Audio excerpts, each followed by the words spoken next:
They are guides, all guides, and in unexpected places you'll meet their friendly faces, and a ready hand besides.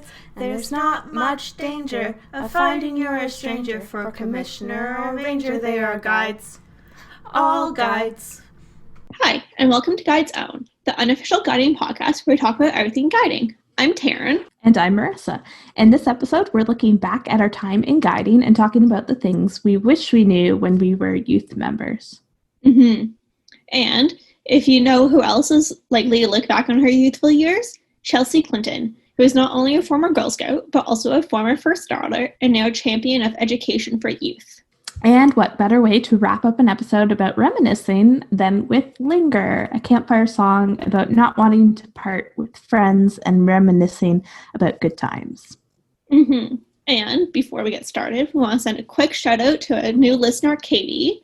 Thanks for reaching out to us, and we can't wait to get our new badges in the mail, and keep a lookout for yours coming back soon. Yes, we're excited. For those of you who maybe skipped that episode or didn't hear, we would love to trade crests with you. I'm a big trader. Taryn's a pretty big trader too. So we would love to, if you just want to send us a message through any of the social medias or to our Gmail, just let us know if you've got any badges you'd like to swap, and we'll send you an email back and we'll send it over in the post. And hopefully it gets there within a reasonable amount of time. But badges are pretty lightweight, so they're easy to send and don't cost an exorbitant amount of money. Yeah. Sorry, go ahead. It's okay. We'll get right into it for the theme of what I wish I knew then. Very interesting topic. I know Taryn said she had a bit of difficulty coming up with ideas, but this kind of stuff always throws me for a loop when I have to try and think of it. So I don't know if you wanted to go first, or I can start off with a couple and then you can chime in. Go ahead, start first. You're the one who came up with most of this list. Okay. So one of the big ones that I always think about, more so now as an adult, of course, looking back, is the amount of work that guiders or leaders put into just the meetings, but also like weekend camps or even the trips. The trips are a huge amount of work. But I definitely did not appreciate that time that they took putting into planning the meetings, running the meetings, handling the dues and the finances of the unit itself, and spending time getting materials. It's a lot of work, and I realize now as an adult, as a guider, it's a lot of work and it's a lot of time, and we don't get paid for it. It is purely just volunteer. So it's something that I wish I had shown more of my appreciation to my guiders when I was a girl. I don't think they maybe got enough of appreciation.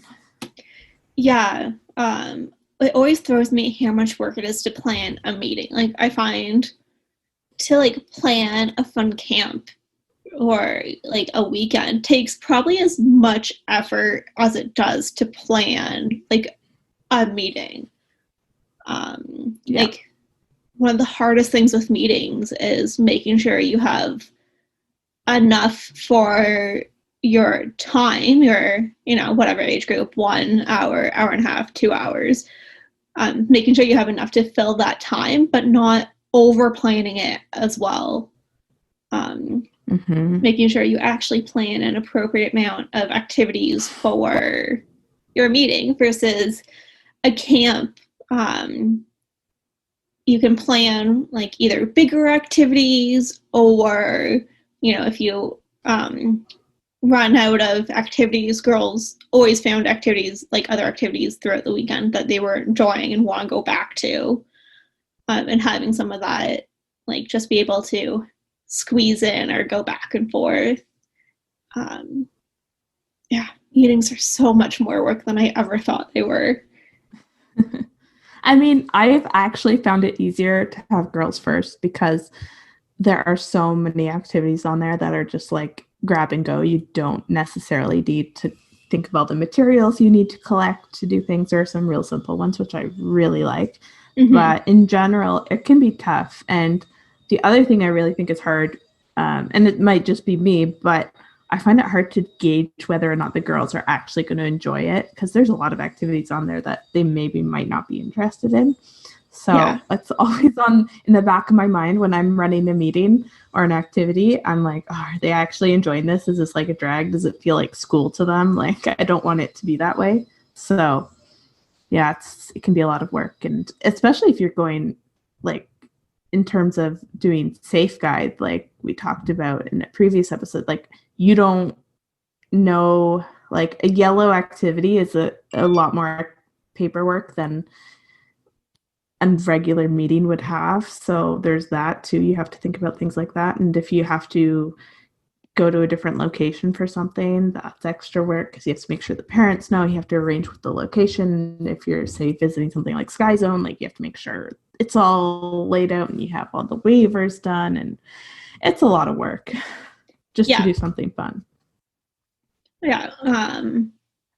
And like you said, girls don't always appreciate it or realize how much effort you put in.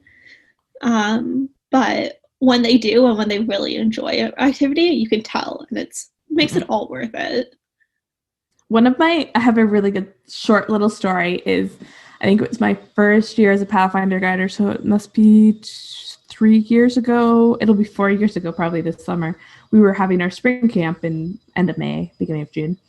And the girl, one of the girls was running it. Actually, was it 2 of them? I think there were 2 of them. Anyway, one of them, the one who had planned it, who had done all the paperwork, who had like made menus up, who had done everything and was starting to run it. I think it must have been the Saturday morning. She said something like, "Wow, like you guys do a lot of hard work. Like this is tough. How do you do this? You guys don't get paid?" And it was just so funny to hear her say that and to come to this realization that, yeah, planning and running a camp is a lot of hard work. And she had only just gotten to Saturday morning and had already realized this and thought, like there's so much more to do. And it's funny. Also, the other aspect she was commenting on was the fact that it was hard to get the girls' attention, and how do you keep them on track the whole time? And that's another thing, right? That your guiders put up with a lot of, trying to get your attention, trying to get you to stop talking all the time. Yep. It's and funny. Focus. Yeah. Yeah.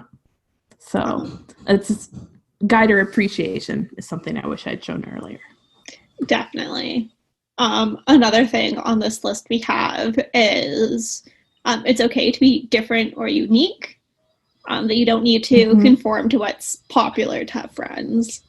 There's so much like social pressure of fitting in and, having the same interests and goals and everything as, your classmates or the other girls in your unit. And it's okay to, just kind of shrug that off and be you and, forge your own way. Yeah, I think that's what I like so much about guiding is that you just automatically, as soon as you join a unit, and I mean, some units differ, but generally it's like every girl's on the same page, everyone's in the same boat, so to speak, and they're there all for a very similar reason. So you're more likely to make friends easier that way, and you're more likely to feel accepted because the organization and your guiders have worked so hard to make it what they call it a safe space. So a space where you can feel free to be who you are and not get bullied for it and not feel left out. Yeah. No one's allowed to be left out in guiding. It's basically the way it works. Yeah, and I know with our unit, we have some girls with really fun and big personalities and letting them, have that personality and, it not be a big issue. They can just be as wild and wacky as they want, as long as they, are respectful and listen to us when we need them to. We really don't police them on, what is and isn't allowed. As long as they're being appropriate, then we kind of let them be themselves. Yeah.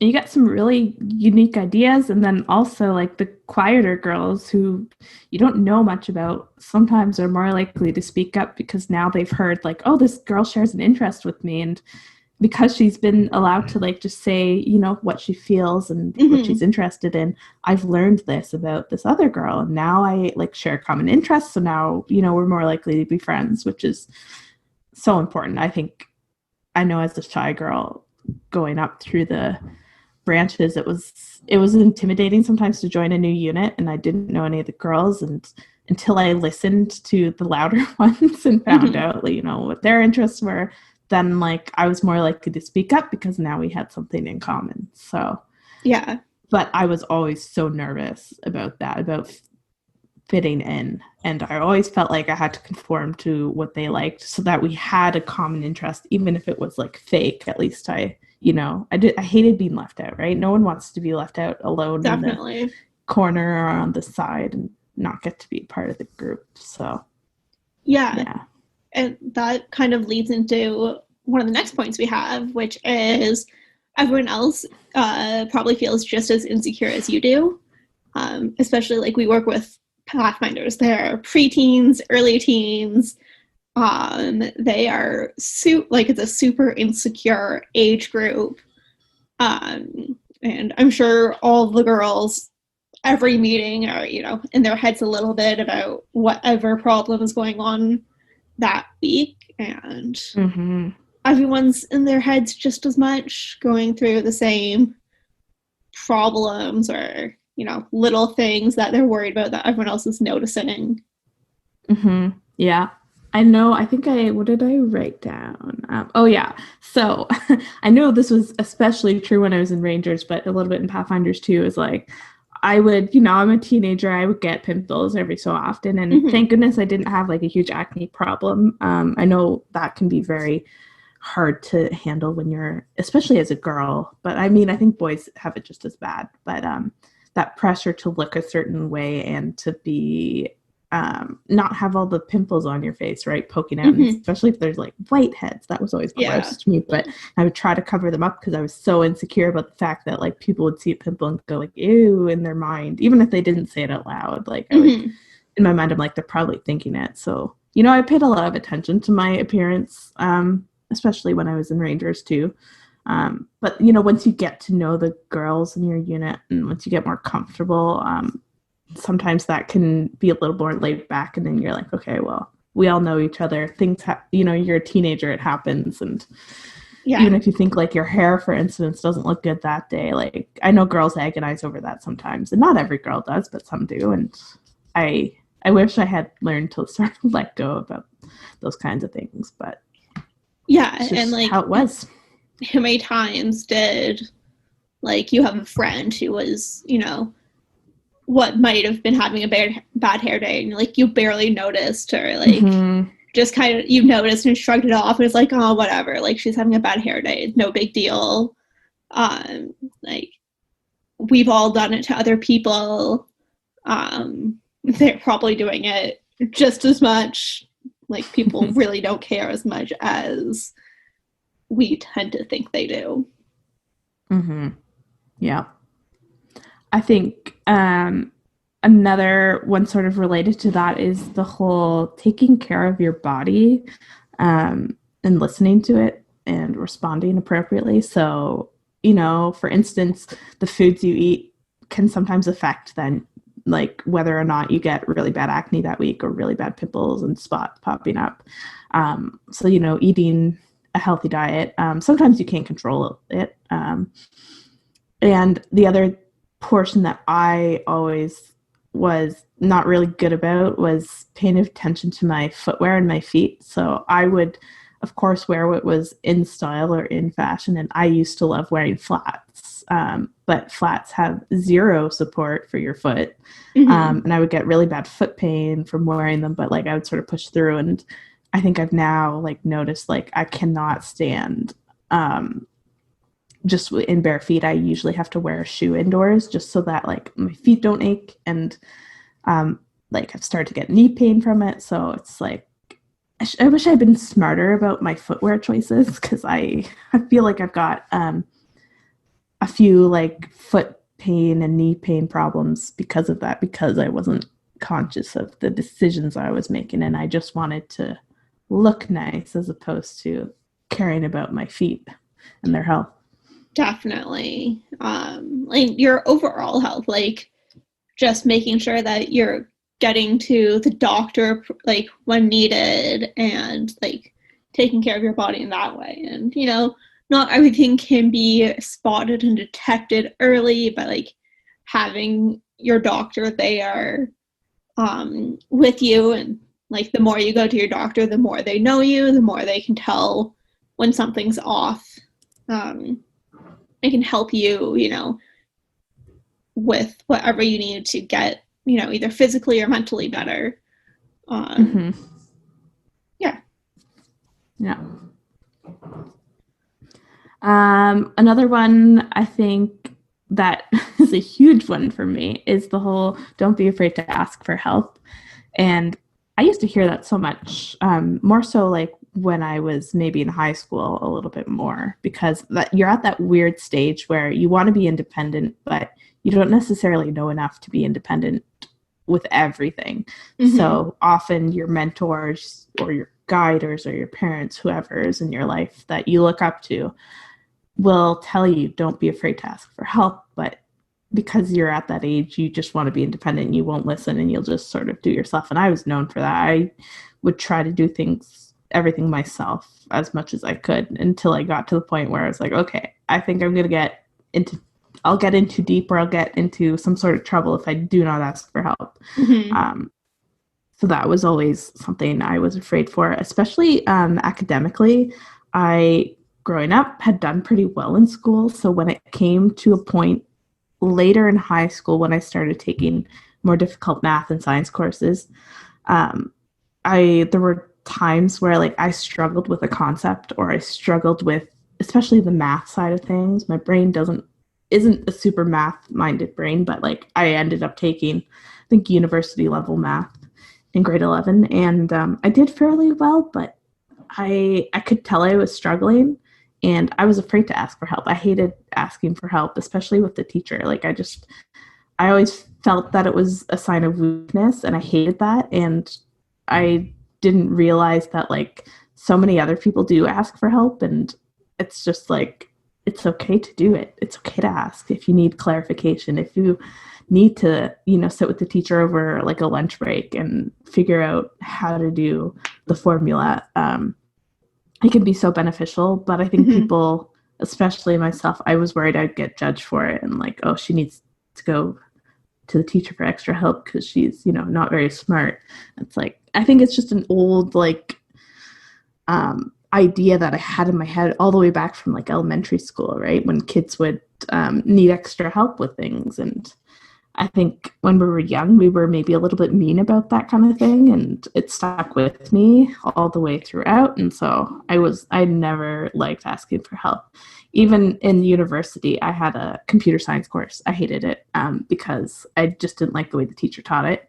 I didn't understand his teaching, and I never went in for extra help from the TAs or the professor. Like I wouldn't do it. Because I don't know, it was a pride thing. It was something that I thought I can just teach myself, but it was detrimental in the end. And yeah, I just really encourage girls to ask for help. Do not be afraid, and don't think you're stupid for doing so, because you're not. You're actually smarter for asking for help than for letting it slide. I think I was not smart enough to know that it was okay. Yeah, and I've had this problem at work, realizing when I need to ask my coworkers for a hand or let my boss know I'm struggling. The same way, like I very much like, oh, I can do it. I'm, you know, strong, independent. I don't need any help. But you know, when I really needed it, and when I really do need it, like my coworkers are there to help me. Like just like I'm there to help them. And I never judge them when they ask for help. Like it shouldn't be an issue for me to ask them, but I always feel bad doing it. Yeah, it's something like you said. It's not a sign of weakness. It's a sign of strength. Being able to reach out and tell the people, either, you know, classmates or teachers or coworkers that you just need a little bit of a hand. Mm-hmm. Absolutely. I don't know why or when it's built into our heads. I think it's at a young age, and It must be unfortunate, but yeah, it's okay to ask for help, and yeah, it's a sign of strength. Absolutely. Yeah. And that includes asking for help if you're struggling with mental health. Even with the huge stigma around it, reaching out and, telling someone you trust that you're struggling is always, even if you don't go any further than that, just sharing that burden with somebody will always make you feel a little bit better and help you with those struggles. Mm-hmm. Yeah, mental health is such an important thing too, and it's so different than from when we were girls. I don't even think I even thought about mental health ever. No. Like, I think the closest I may have gotten was like when we were talking about things like period talk or like anything sort of like that about the body, but we never really ever touched on mental health. So yeah, something to be aware of too as guiders, to let your girls know. I try to tell the girls as often as I can, like, don't be afraid to ask for help, especially when they've planned camps, because I know that can be difficult. It's totally new and they're not used to it, right? And so if they need guidance on anything, I always tell them, don't be afraid, like, just ask us and we'll point you in the right direction. And I think sometimes they're also in the same spot. They're just a little either intimidated or they feel like they don't need the help and are going to try to do it themselves. But yeah, if a girl ever comes and asks for help, I'm totally fine. Like, try and find a time that, like, to sit down with them outside of meetings and go through it, especially planning camps. Like, that's a lot of work and it's hard, especially when you aren't super familiar with all the forms you have to do. Sitting down with someone who knows what they are and just, them telling you, like, oh, that, like, this is what they're asking for in this super vague, unhelpful question. Or, like, this is how specific you have to be. And that kind of goes into another thing that we have written down is not everyone has the same skill sets. Everyone looks at problems differently. Everyone has different skills. And, one of the great things about guiding is that you get to work with so many different people with so many different sets of skills that you really come out with a really good appreciation of what different people can do and how different people can help you get through various problems. Yeah, even through just your guiders, each of your guiders will likely have different skill sets, and like one of them might be super crafty, another one might be better with things like navigation and orienteering and doing your knots, and someone else might be better with the tech side and can help you log on to Girls First and figure out how to plan a meeting yourself and do the Zoom videos and stuff like that. So amongst your guiders, but also amongst the other girls in your unit, some are definitely more art-minded. We have girls who have been more math-minded and said like they love math, which is bizarre to me, but yeah, I don't totally okay. One, and that's great. We need more girls in math. So if you love math, that's great. If you love science, it's guiding is supposed to be that area where you can explore everything. So that's where you find all the skills. And it's also super worthwhile, like, seeing people say, like, I'm not good at that. Like, I don't have, I'm not strong in that skill. And, like, admitting their weaknesses and having those people, like, your leaders who you look up to admit weaknesses. Lord knows no one's ever going to let me live down the fact that I cannot tie a knot to save my life. And while we take it all with a huge, like, it's just one big laugh for us all, but I think it's important for the girls to realize that you can be successful and, good at so many other things and still be completely useless at another skill. While important, just because you can't do it doesn't mean you can't work with other people who have those skills and work as a team. Yeah, Absolutely. I think it goes back to that whole admitting that it's a weakness or asking for help. And I think especially for guiders, we might not know it, but we're likely put up on a pedestal.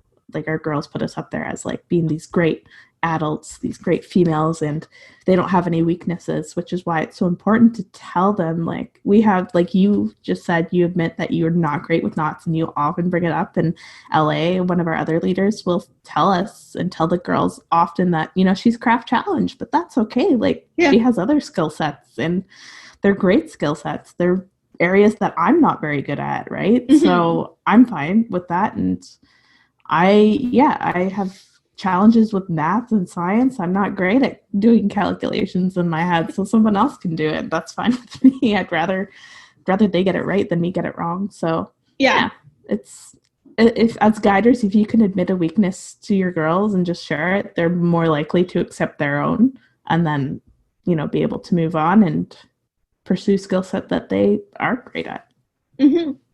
One of the last things we have written down is it's okay to be the age you are, which we've kind of touched on a few times.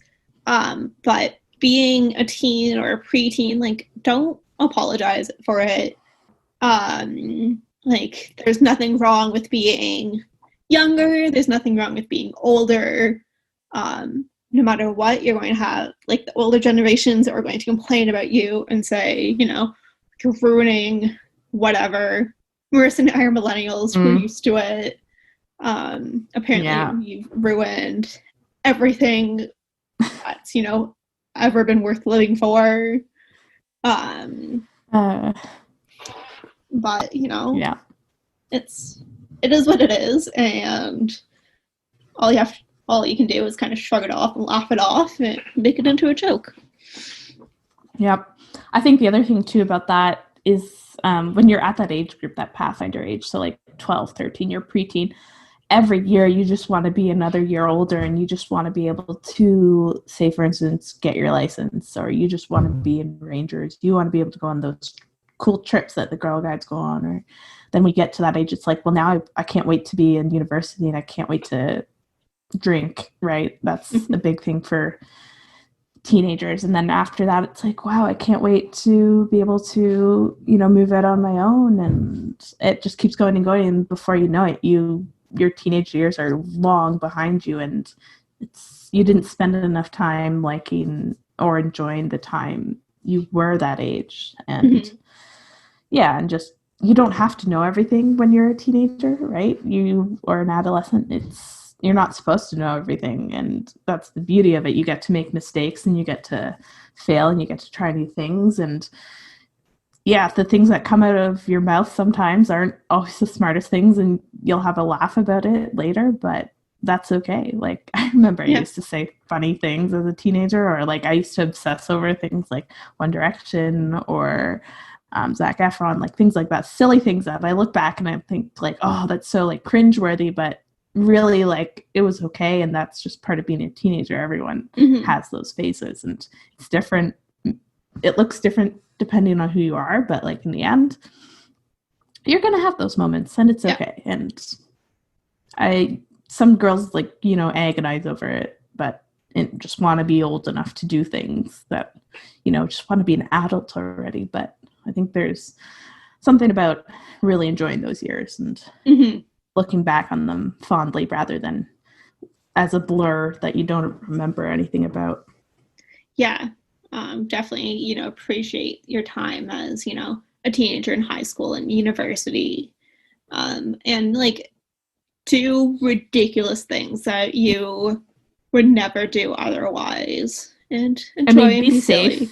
Oh, definitely be safe about your choices. Don't go too wild, but at the same time, you have to experiment with some things. Like, figure out, you know, if you want to have a boyfriend or a girlfriend, or maybe you just aren't interested in that at all. Like, experiment with that and figure out like what you do enjoy doing. So maybe you grew up playing hockey, and maybe you're suddenly realizing that maybe that's not what I want to do, and maybe I want to try something different. Like, you know, do the things that you want to do and don't be afraid. And, you I used to feel, because One Direction was kind of late in terms of I came to know them later than most people did. I liked them in high school, and I was worried that, people would think I was like too old for it. But I wish I had just like loved it and lived it, because you know what?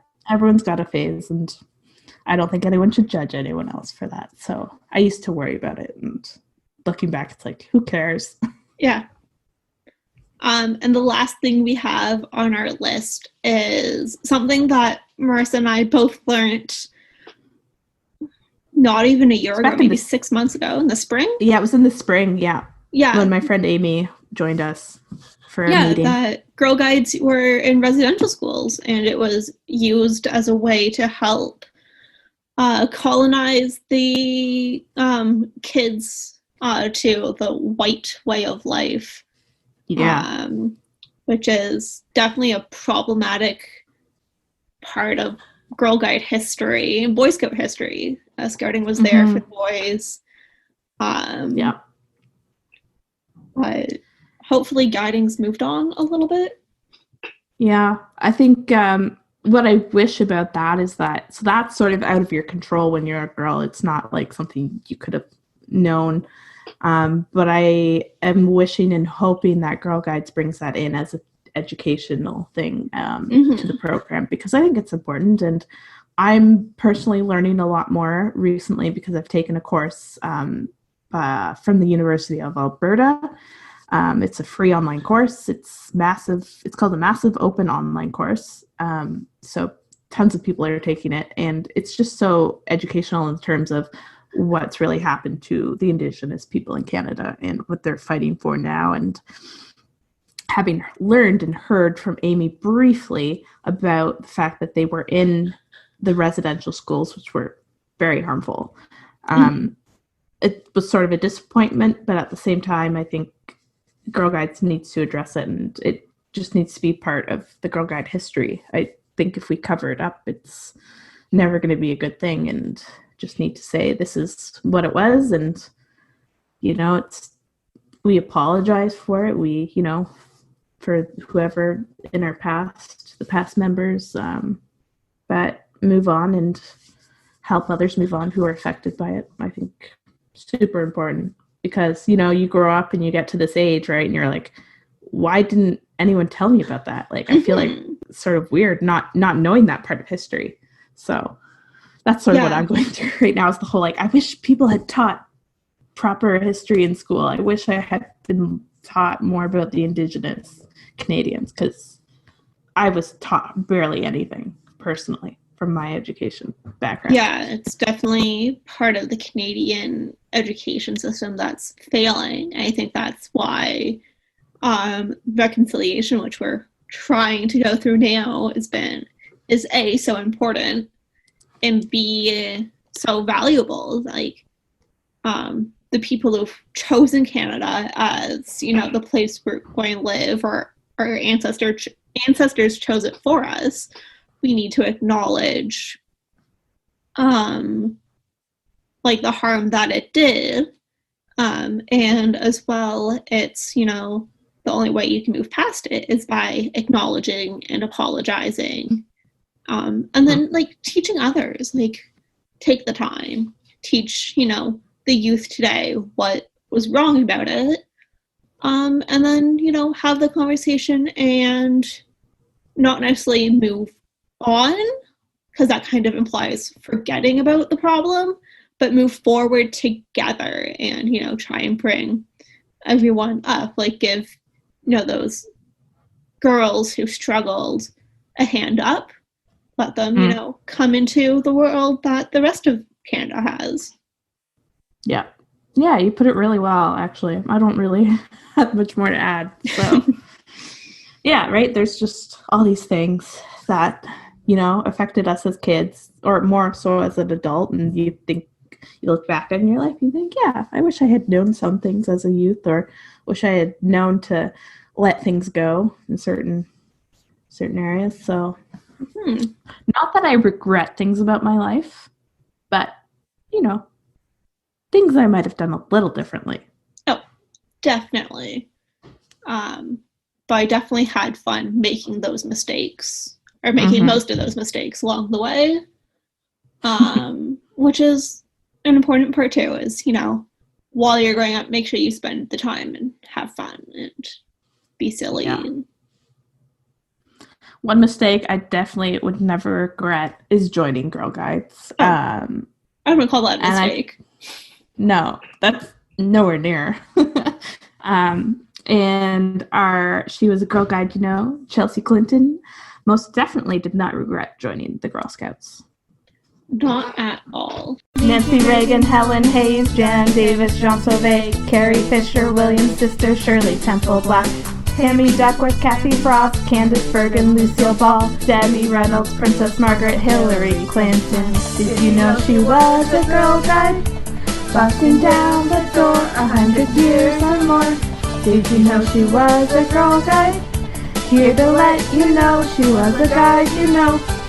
Did you know she was a Chelsea Girl Guide? Clinton. Here to let What a you wonderful know she woman. was a guide, you know. Yes. So I was actually saying to Taryn before we started recording that she's very unique in the sense that she has a lot of information. There is a lot of information about her in terms of her early life and her childhood and adolescence, and not so much about her present adult life and her career. So it's a little bit of a switch, and kind of nice actually to see a different sort of biography behind her. So Chelsea Clinton was born on February 27th, 1980 in Little Rock, Arkansas. And her name was chosen based on the classic Joni Mitchell song, Chelsea Morning. It's kind of a fun way to name your child. Just hear her name in a song and you think, I like that.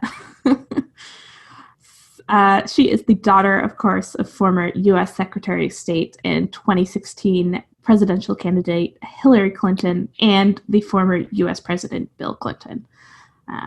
So big name here in the United States, or just in North America in general. We as Canadians, of course, have heard a lot about the Clintons. Yes. When Chelsea was born, her father was actually serving his first term in office as the governor of Arkansas, and her mother was a partner at the Rose law firm in Little Rock. So they were both working in the same city, but Chelsea was basically born into the fact that her parents were both heavily involved in politics and law. So life was busy already when she was born. But despite their crazy schedules, the Clintons, of course, made her, as their only child, the center of their busy lives. Her father actually kept a small desk for her in his office, and they had breakfast every morning together. That is super cute. Yeah, when I read that, I thought, that's adorable. And her mother actually would very often interrupt her schedule to talk to Chelsea when she would come home from school. And she would also help out on class field trips and would leave very loving messages for Chelsea at her elementary school whenever Hillary was away on business. So just these like sweet little thoughts, and, you know, you can tell they really care. And I mean, being an only child, it probably made things a little bit easier for her to get the focus that she needed. But can't imagine having to work, both of them working full time and trying to take care of a child and raise them, you know, the way you want to. It's hard. But having that desk in Bill Clinton's office, I'm sure she loved it as a kid. I would have loved being able to work in my dad's office. And just having that space to, I don't know, do homework, color. She was pretty little when her dad was still governor. Yeah. And her parents, of course, also wanted Chelsea to sort of be more independent and also develop an intellectual curiosity. So they pushed her quite hard to succeed. But thankfully it worked out for Chelsea. She actually began studying ballet at the age of 4. She skipped the 3rd grade, and she learned how to invest in the stock market when she was barely 11 years old, which is so much further than me. I have no idea about the stock market. I'm just starting to kind of figure it out now, maybe, sort of. Definitely not when I was 11. No, it's very impressive. Of course, Chelsea became a very strict vegetarian after reading an article in her life sciences class, which discussed the detrimental effects of red meat and what it does to the body. So, she was very well informed as she was growing up, and started making her own decisions. So you can see that she was becoming as independent and intellectually curious as her parents had hoped. Yeah. Yeah. So growing up, Chelsea was used to being shielded from her parents' very public jobs. But that sort of changed when her father, Bill, of course, was elected the president of the United States in 1993. She was all of a sudden sort of in the spotlight, so much bigger than before. And if you think about it, she was a preteen at the time when her father was coming into office and they were becoming the new first family. Mm-hmm. And Chelsea was experiencing a very intense scrutiny from the media. So it's not a great time of life to be scrutinized by the media. If any time of your life, like this is probably the worst.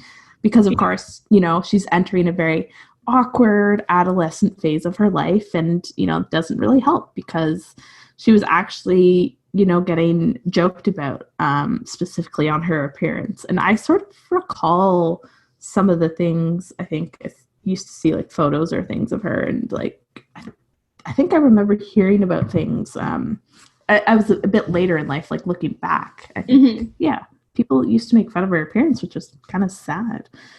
Yeah. But, the media will attack anybody. They will. Fortunately, her mother was actually following the advice of Jacqueline Kennedy on raising children in the White House, because, of course, Jacqueline had experience. And Hillary decided to ask the press to limit the coverage of Chelsea to her participation in just the public events and things like state visits. So that was the only time they could cover her. If she was leaving the house just to go to school or something, they weren't allowed to. So she made a interesting decision there. Yeah, and it's definitely one that I'm sure the future children of the White House, so the Obama girls and Barron Trump, have appreciated over the years as well. Having someone, or having that freedom to, be kids in a super public scenario or area of life. Yeah. I can't imagine like being in that position. Not at all. Yeah. What also helped too was Margaret Truman, who is the daughter of former President Harry Truman. She supported the Clintons, and in that first year, in 1993, in March, she wrote a letter to the editor of the New York Times, talking about the damage that could be done if the press made Chelsea a subject of intense coverage. Because it is very damaging for a girl her age, later in life especially. Yeah. During her father's 8 years in office as president, there were 32 stories in the New York Times and 87 network news stories about Chelsea, which is so many to be the subject of. And of all the presidential children preceding her, so before, she received the most television coverage. And I'm sure it didn't help that technology was getting better and like news coverage was spread more. Yeah, I wonder how much of that is just the amount of television coverage that the president got versus being in the 90s versus the 70s or 80s, where television coverage was much less of a thing. Yeah. And the internet was like just barely starting at the end of his presidency. So yeah, it's definitely a big thing. So outside of the White House, though, Chelsea's parents encouraged her to live as normal a life as possible. So she attended the Sidwell Friends School, where she excelled in history and science, and also began taking ballet courses at the Washington School of Ballet. That was something that she excelled in. During her teenage years, in fact, she was so active and involved in extracurriculars in school and stuff like that, that she reportedly earned the Secret Service code name Energy, which is kind of fun. And her activities included pursuing a role in the Model UN, practicing for theater and ballet performances, and attending math camp. So she sort of had interests all over this place. Yeah. I wonder if being the president's daughter made the Model UN more or less interesting for her if she was able to help the other kids in her Model UN, kind of understand the broader picture. It would have been a really interesting position to be in. It would be. I can imagine she'd have maybe some extra help from dad or mom at home, right? Because they both have a lot of experience in the realm of law and international relations. Mm-hmm. Yeah. In April 1995, Chelsea made what some people would call a debut to the national media when she joined her mother on a tour of India. So the press was there, of course, and this was one of those times that it was allowed. And the press gave her very positive reviews, thankfully, and made special note of her intelligence and compassion. So she had been, she was coming out and growing up to be a very well-rounded individual. And the press thankfully made note of that and didn't poke fun at her. And then into her college years, so in 1997, Chelsea made the decision to attend Stanford University in Palo Alto, California, with the intention of studying pre-med. This decision itself was also highly anticipated by the media. They were all wondering which college she would choose, and apparently it was a big thing. It was exciting for them. It became news. And of course, now as an adult, she is a frequent topic in the press. She's made many headlines, specifically more about her romantic relationships, of course. While she was in college, she, had a relationship with a fellow student, as well as a former White House intern, which is kind of funny to read about. But you know what? Teenagers are teenagers. It's going to happen. Mm-hmm. So in addition to this pressure, this new, she's now being followed by the media because she's an adult and she's no longer, basically covered by her mother. Her sophomore year was also fraught with the complication from the news of her father's affair with another White House intern. Her name you most likely have heard is Monica Lewinsky. But Chelsea was really good about it, and she was actually the one who brought her family together, both publicly and privately during this time, which was a really tough time for them. And actually in her mom's memoirs and Hillary's, she says that Chelsea was actually quite present during many of the meetings and was always seen with her parents. So that was kind of nice. She made sure that she kept the family together and made sure that the media didn't get the wrong side of the story. And actually when her parents were first seen together again after the news broke, Chelsea symbolically clasped the hands of both her parents in public, just showing that, they were here together as a family and they were going to get through it. Mm-hmm. So while navigating sort of those tricky social matters, Chelsea also had a very rigorous school schedule. In her junior year, she changed her major from medicine to history. And began work on a 167-page thesis project. She graduated with highest honors from Stanford in 2001 with a BA degree in history, which is much different than her pre-med dreams of before. And then she later went to Oxford University in England to pursue a master's degree in international relations.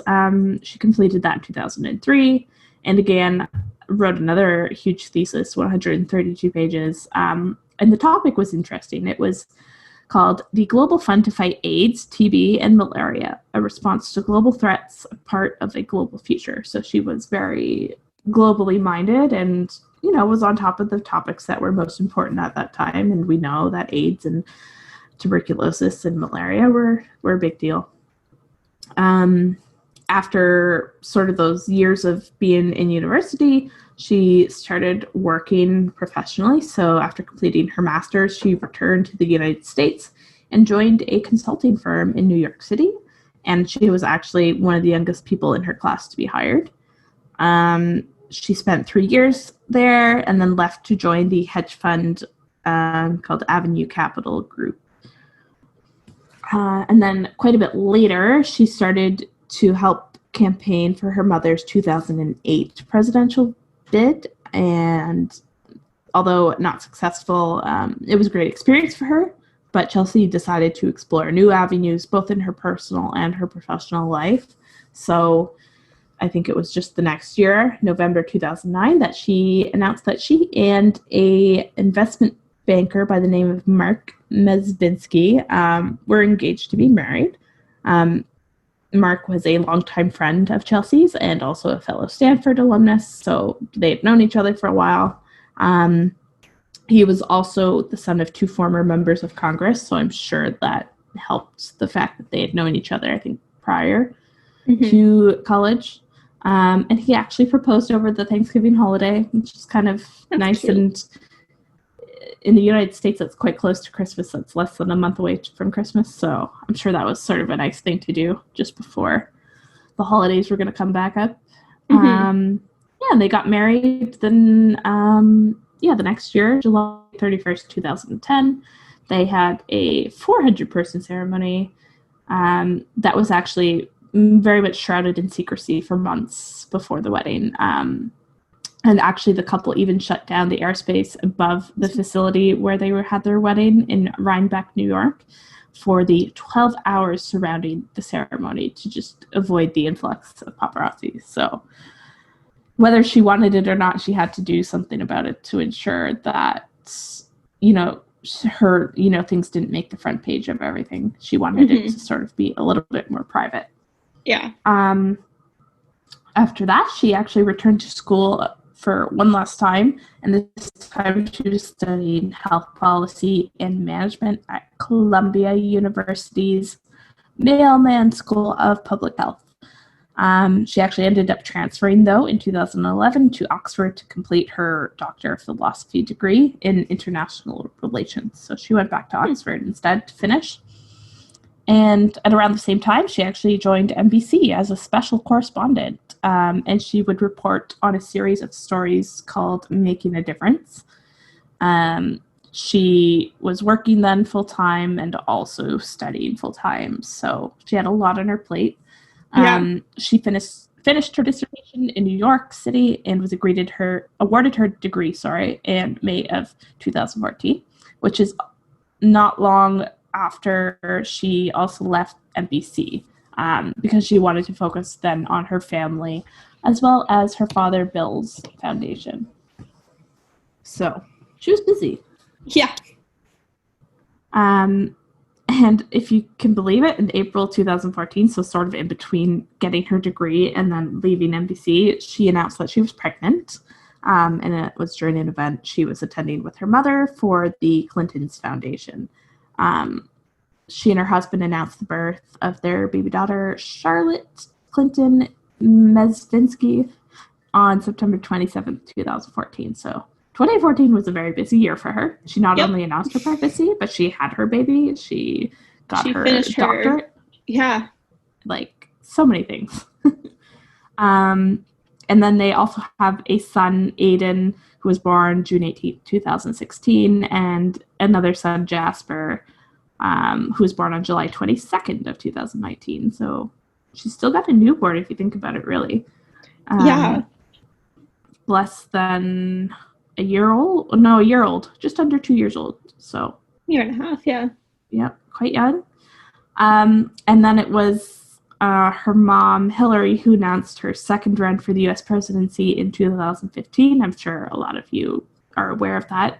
Made headlines, of course, sort of like how this one's going. And she was running, again, the primaries against Senator Bernie Sanders.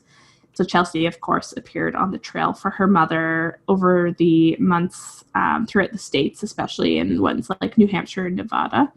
And then when Hillary became the official Democratic nominee in July 2016. She also became the first woman in the U.S. to win a major political party's presidential nomination. So that was a big deal. So Chelsea was there for her mother during that. And on the final night of the 2016 Democratic National Convention, Chelsea actually introduced her mother to the delegates before her mom, Hillary, accepted the party's nomination. And Chelsea just said that feeling of being valued and loved, that's what my mom wants for every child. And she was very calm about speaking about her mom, talked about her as a driven and tenacious spirit, who encouraged curiosity, learning, and open discussion for her daughter. So Chelsea was very proud of her mom and made sure that she let everyone know it. Mm-hmm. She continued to be a champion for her mother on the campaign trail and tweeted about her support in a very emotional tweet on Election Day. However, as we all know, the Clintons were rocked with a very stunning defeat when Donald Trump won the presidential election on November 8th, 2016. So after that her mother's loss, Chelsea sort of made a habit of resurfacing in the news to support other offspring of current and former presidents, because she had sort of been in that spot and wanted to make sure that these other kids of former presidents or current presidents were, being treated the way that she had been treated, which, was a big deal to her. Actually, in August of 2017, she responded to a reporter's criticism of then 11-year-old Barron Trump and his choice of clothing. And Clinton actually took to Twitter and declared that it was high time that the media and everyone leave Barron Trump alone and let him have the private childhood he deserves. I know a lot of people probably don't always agree with that because they don't agree with Trump, but, kids are kids and it doesn't really matter. Like, your parents' choices in general shouldn't affect you. And poor kid, right? Like, having to have all these stories spread about him, about basically just his clothing choices. He's like, Barron's still a kid. He's not that old. He's still 14, 15. Like, I don't know. Like, it's that not important how old he is, because no one should really be bothering what Barron's doing. He should be, being as much of a kid as he can be. If he turns 18 and wants to be in public, he can do that. But until then, everyone should let him be a kid. Yeah. And she, of course, also, Chelsea was back at it again in November 2017 to defend Barack Obama's older daughter, Malia. And, Obama's been out of office for 4 more years at that point, and people are still sort of going over after Malia. And in this case, it was a conservative site that was talking about Malia and Malia as the fact that she was a former intern to, of course, the disgraced Hollywood executive Harvey Weinstein. Chelsea Clinton just went off about it and how, she said it was loathsome, just loathsome. Please leave Malia alone to lead her own life and keep her out of your shameful agenda. That was a tweet that she sent. And what are you doing? Like, going after this girl who's just trying to figure out her life and, what it's going to look like for her. She's at that time, of course, she started attending college, I believe. So she's in the midst of studying and, trying to figure out what kind of job she wants to have. And people are going after her about these decisions she's made. And it's just ridiculous. Let the kids be kids. Let them, figure out their own things. And they have enough going on in their life that, sure, like, she was interested or still is interested in TV and film. You don't know, like, you can't always, say no to an internship. Sometimes you need to take it. To get the experience that everyone's looking for on your resume. Yeah. It's hard. And like you don't want to use your name to get that foot up. Yeah, exactly. It's a tough situation that those kids are often in. Mm-hmm. So apart from her career and her motherhood, Chelsea has also done several things in her own time. So she has served also as vice chairperson of her father's Clinton Foundation. And she's also on the board of the School of American Ballet. So she's still very tightly close to the ballet.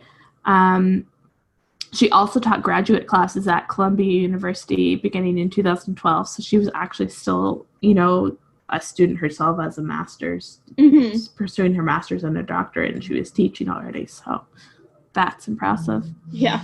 And then, of course, her Girl Scout roots come from, she was a Girl Scout. There wasn't any specific details about when or how long she was, but she does state that she's a proud alumnus. She has also been a part of the Girl Scouts through the Clinton Foundation. So June of last year, her foundation and the Girl Scouts of US came together for an event where they discussed civics education for youth. So they came together because they have that shared interest in fostering civic engagement, as well as a commitment to empowering young people through educational programming. So they, both share that interest of kids being educated on that and being educated about what the government is and how it works in the U.S. so that when they get older, they know what the government is about and how to vote and how to, raise awareness about issues like bills passing through. So, yep, she's been involved with Girl Scouts yet again as an adult, which is really good to see. Yeah, and I was listening to something saying that if you get someone to vote in their first election when they're old enough to vote, they're more likely to be a lifelong voter than those youth or young people who miss that first crucial election. So that's a really interesting point. Yeah. So raising that civic mindedness early and young in a place where it's a lot harder to make sure that you are eligible to vote on election day than it is here in Canada. It still blows my mind that they aren't just automatically registered to vote. I don't understand that. But it's funny because when I first heard about people talking about that at one of the elections, I was like, oh, like you have to register to vote? And I was like, wait, do we have to do that here? I didn't think we had to. And it's a big difference. One of the big differences between our two government systems. Yeah. There are other big differences too, such as the way the parties work and the fact that they are two parties only. And we've got sort of an unlimited amount.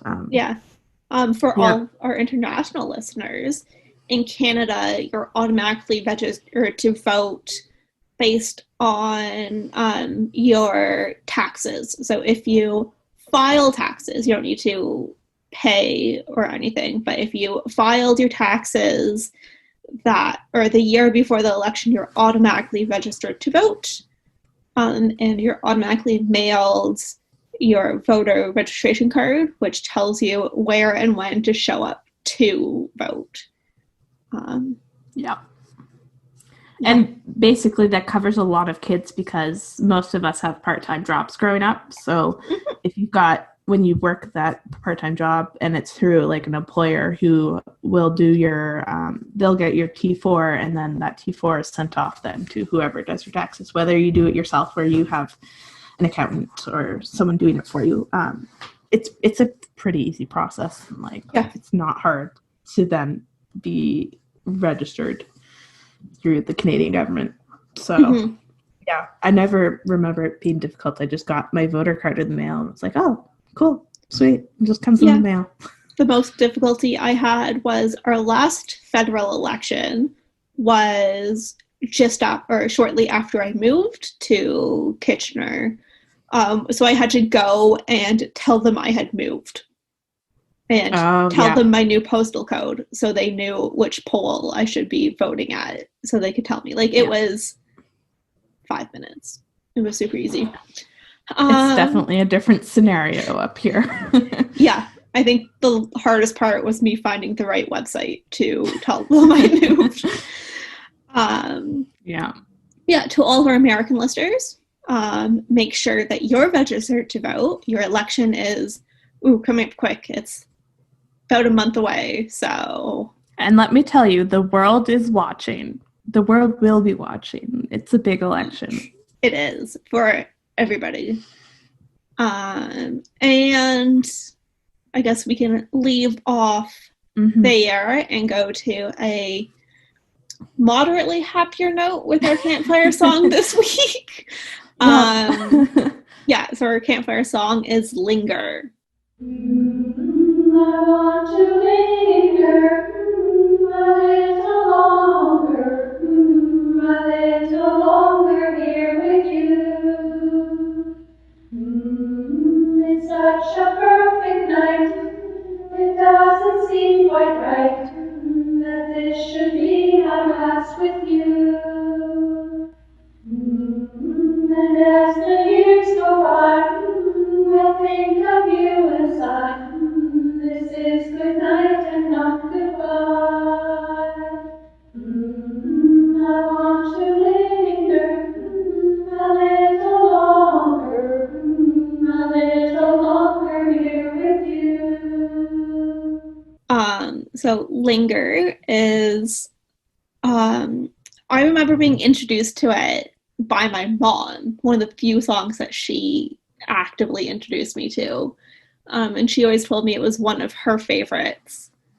But for whatever reason, even though I'm sure she taught it to me multiple times, not one of the songs that ever really stuck in my head, but always a song I've loved, mostly because I think it's one of those, it's a sad closing song to like the end of summer, end of camp.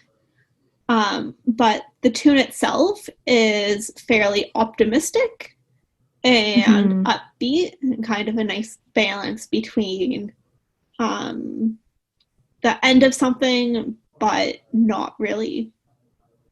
I think the last line of the song really sums up the whole song, which is, and the last line is, "This is good night and not goodbye." So kind of, we're heading off to bed, we're, going off to whatever directions we head to, after camp, but like, we're still friends, we'll still, meet up and hang out again, all that. Yeah. I know this song wasn't necessarily taught to me as a girl, but I think I just heard other people singing it, or I heard it other places, and then I thought, I really like this song, and I really do like the tune. It is a nice one, and I think it is probably in my favorites. We'll have to do an episode about our favorite camp songs, I think, once we're further in, get our top fives. That'll be so hard to choose. I think this one is in my top 5, though. Yeah. Maybe top 10? I'm writing it down. It's a really sweet song. I do like it. And like you said, it's sort of like, it's got both like sort of a melancholy sort of sadness to it, but it's also a little bit sweet and happy in the tune. It's not too sad to listen to in terms of the tune. So yeah, it's sort of a little bit of both. It's a nice song. And it has some humming in it, which is nice. Yeah. Like so many songs that we have tried to find the audio clip to. It seems like Americans sing it slightly different than at least how I was taught. I was taught the last word of each verse. You kind of like go down half a note or so, versus they would either go up or stay the same. I'll have to take a listen to some. I didn't do that ahead of time. Yeah, but other than that, nothing was really different. One version I saw made, so each verse is traditionally 3 lines. One one version I saw made each verse 4 lines, splitting the last line into 2, which I thought was a little strange. Not all of them have a logical point to split those into 2. But yeah. Yeah. Again, no real history on it. Yeah. I feel like that should be a job for somebody at Girl Guides, is to be a campfire song historian and figure out where all these songs come from. Yeah, like so many of the copyrights I've seen through our 30 odd episodes we've done is all like the 80s or 90s, and there's no way these songs are 30, 40 years old. Like, if my mom was singing them as a kid, like, the song wasn't written in the 80s. She's not that young. If she was that young, I'd be concerned, because that means I wouldn't be here. But yeah. Yeah.